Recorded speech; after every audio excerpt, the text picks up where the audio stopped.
You know, on an earlier episode of Outdoor Secrets, one theme discussed was for faraway trips, like out west. I personally always consider working with an outfitter the best available option. Today, however, we'll be doing the opposite, which is perhaps the most gratifying approach to hunting of all, chasing wild turkey on our own land and the surrounding area. I mean, what could be more personally fun and rewarding?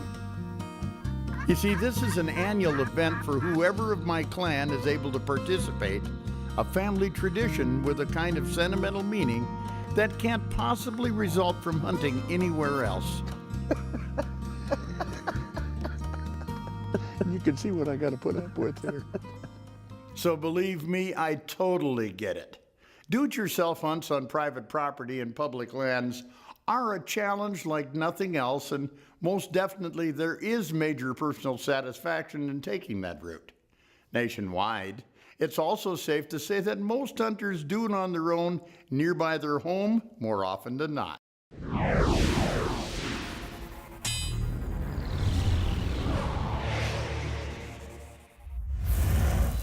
Now for our late April central Minnesota hunts, the roll call for last spring's Winkelman home ranch area gobbler quest went like this. Ranch manager and turkey hunter extraordinaire, Wayne Enger, who's like family to all of us, will be out on opening morning. My wife, Kris, will be in and out of the blind here and there to hunt with me over the course of 4 days. And my youngest, Karlee, who will be showing up at turkey camp after 2 days. Sadly, the rest of my girls either didn't draw tags or were too busy to get away. That first morning, Wayne, Kris, and I get right to setting up and getting situated. A bunch of gobbling about a quarter of a mile behind me. There's nothing like that feeling when a hunt begins, when all that's left is to experience whatever comes your way. See, that's one of the things that's so cool about turkey hunting, is being out here at dark 30 and then just listening. Never ever get tired of that sound. I have high anticipations. And be blessed should all the right things happen to bring about a calmed-down conclusion. Chrissy's off with Wayne this morning at another spot. I've never seen them like this. They're so darn quiet. I mean, they're not gobbling back. You can hear them gobbling off way in the distance here and there. But can work. Doesn't always. Well, that was the end of that hunt. Real quick. Turkeys didn't show. Nope. Oh, big lonely rooster. Tomorrow's another day. That's right. And when we come back, you'll see how that goes or doesn't for us in Minnesota. So stay with us. Welcome back, everybody. After getting all set up on the first morning of our home area do-it-ourselves turkey hunt last spring, let's check in on Wayne to see what's happening.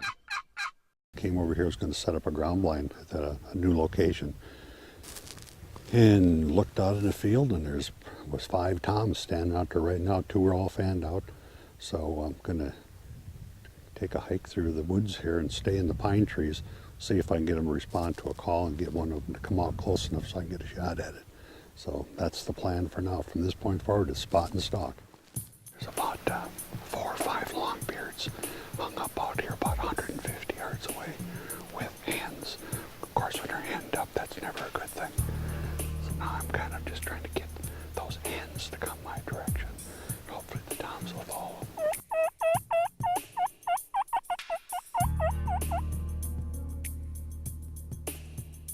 I don't know what happened. They didn't see me.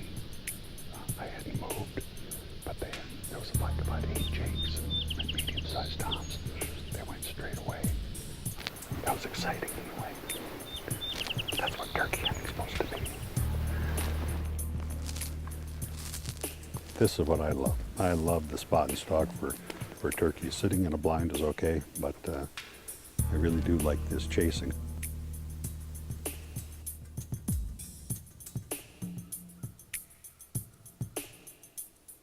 Three hours of spot and stalk and chasing through the woods and up and down the valley. And man, I had that couple of toms close a couple of times, but just a little bit out of range. The last time was probably 60 yards, a little farther than I like to shoot, but it was a very nice tom. Probably an 11-inch, 10-inch beard, something like that, but good bird. There's plenty of birds here.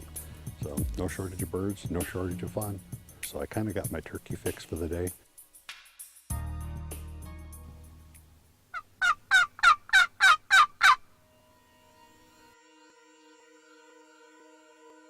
That's exactly the sound that they're making out there. About 10, 12 hens just walked out of the swamp and started heading over to a field over here, followed by just a beautiful, beautiful tom. That thing's gorgeous. I've only got a half hour and I got to be out of here. There is a pile of toms, 6 toms following 3 hens. All of them are mature toms. It is the most gorgeous sight looking out there. They're very, very, very slow.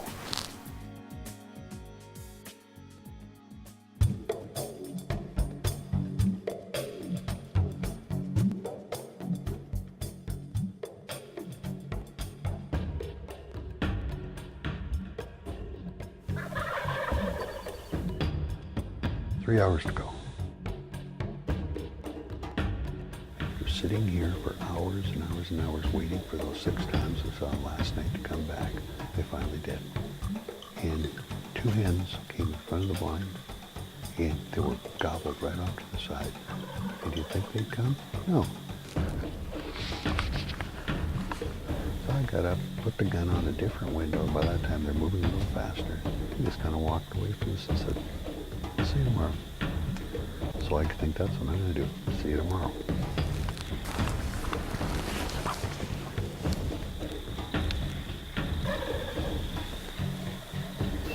Just got in the blind.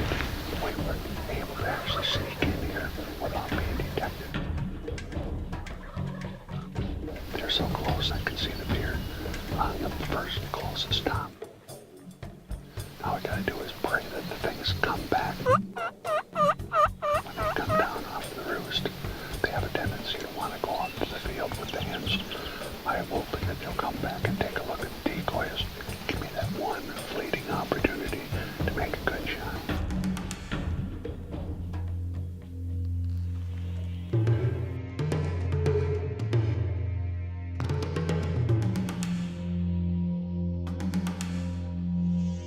These birds are absolutely crazy.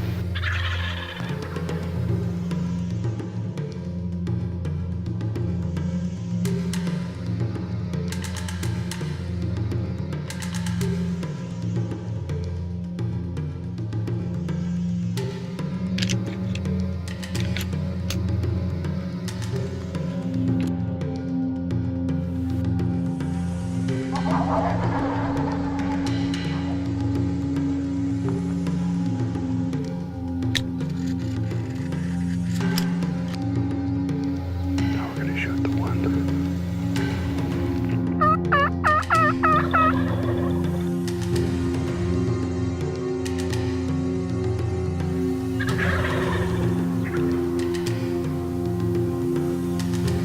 They shoot one pretty soon. No, it's the one in the out front. One in the front. Are you ready?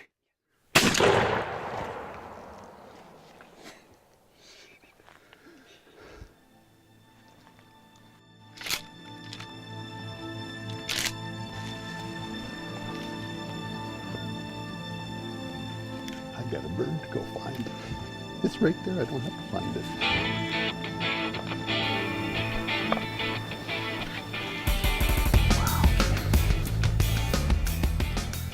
Yeah. Nice young tom. Not real old.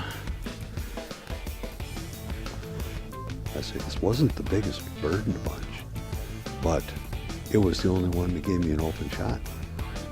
They were so clustered together. There was a couple of times I'd have probably taken out 4 of them with one shot. This one finally cleared, and I'm happy with it.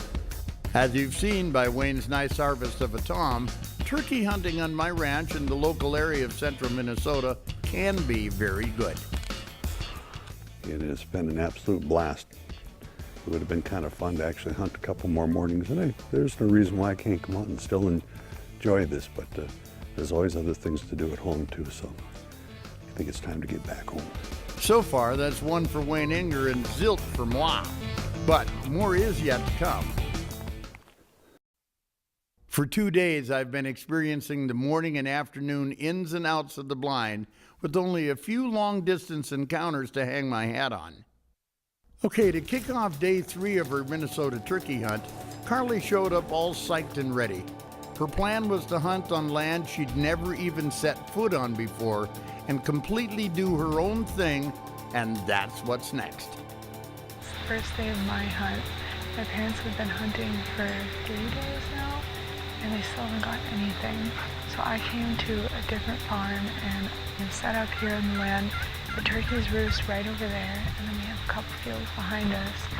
And we're hoping that they're gonna come from the fields, from the woods, and across the fields, and then come up here. And I guess it's just gonna be a waiting game from here out.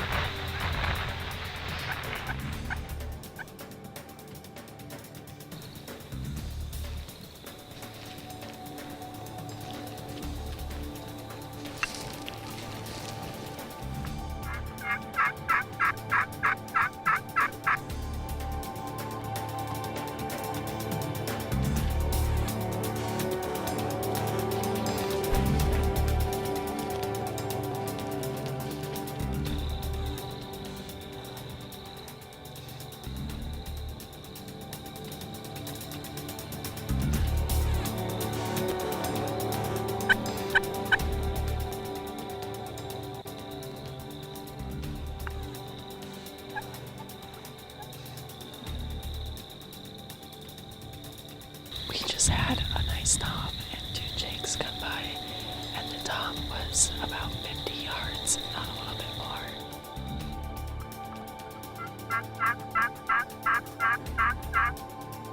I've had some crazy past experience with taking long shots at turkeys, and we're on someone else's land. I just didn't feel comfortable taking the shot. I know it's only 55 yards or whatever, and a lot of people would have taken that, but it's the first day and it's just not something I wanted to risk.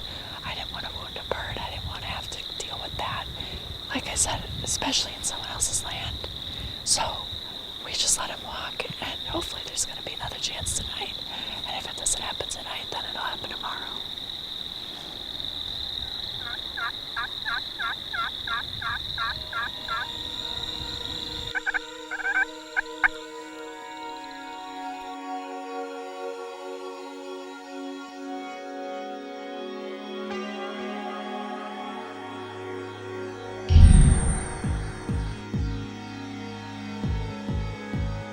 It's the last day, so I'm going to take that jig.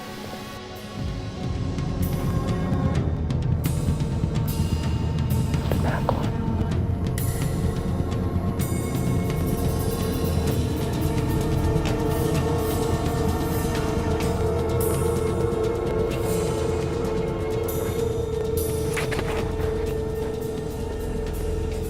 Ready?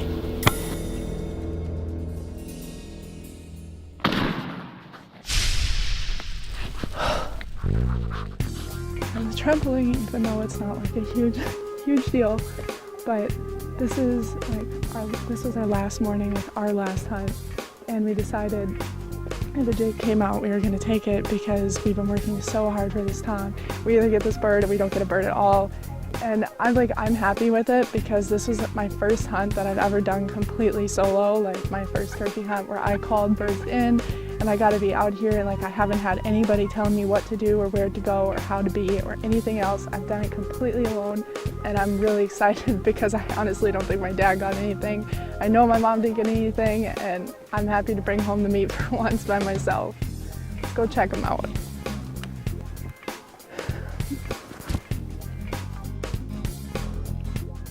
Here he is. Not huge, but it's okay because he's mine and we did it.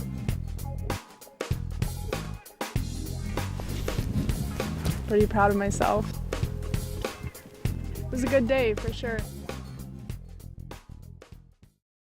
You know, whenever I present a show like the one you've seen, I enjoy picking out any different themes or meaningful little morals that might be applicable to the big picture of hunting as a whole. Today, I hope we related not only to turkey hunters, but also anyone who does some or all of their hunting completely on their own on local land. Most definitely, Karlee's hunt was a perfect example of setting a goal, enjoying the work and details of trying to achieve it, and ultimately coming away with the best possible outcome. He's not super big, but I kind of don't care because I'm still pretty proud of myself. It was a good day for sure. Does watching one of your own maturing into an independent huntress like that make a dad proud? I'm sure you know the answer to that. Furthermore, like most people feel, there is a real kick to be had by hunting on your own land or in your own local area. That's because, well, we're always most at home when we're at home. Sentimentally speaking, too, hunting on land holding history and tradition simply makes every experience and memory add up to that place, which makes hunting there always sweet. Now, Wayne, he just loves the mind game about anticipating wild turkeys. That's what gives him the greatest thrill, both the attempt and every detail that hopefully leads to a Tom's last gobble. And my friend Wayne, as usual, your strategies turned out to be dead on again. As for me, some would say that this so-called hotshot TV host failed by never harvesting a bird. Can work. Doesn't always. But of course, that has nothing to do with my hunt being unsuccessful. Any more than any hunt should be considered so just because it doesn't end with the taking of game. Close but no cigar, and I don't know why. By nature, hunting is a lot like gambling. The odds are always against a harvest or a big score. I'm gonna try this. When going into either proposition, know in advance that the house generally wins, which is why it's only wise to play for the love of the game. Last spring, the true jackpot for all of us was special quality time in camp with family and friends. Participating in something we all love, yet going about it in our own ways, and doing it together in our own backyard. We went 2 for 3.5, if you consider the little time Kris spent in blind, and to me, that means we all came out far, far above even. I'm Babe Winkelman. Thanks so much for watching, and until next time, everybody, hey, good hunting.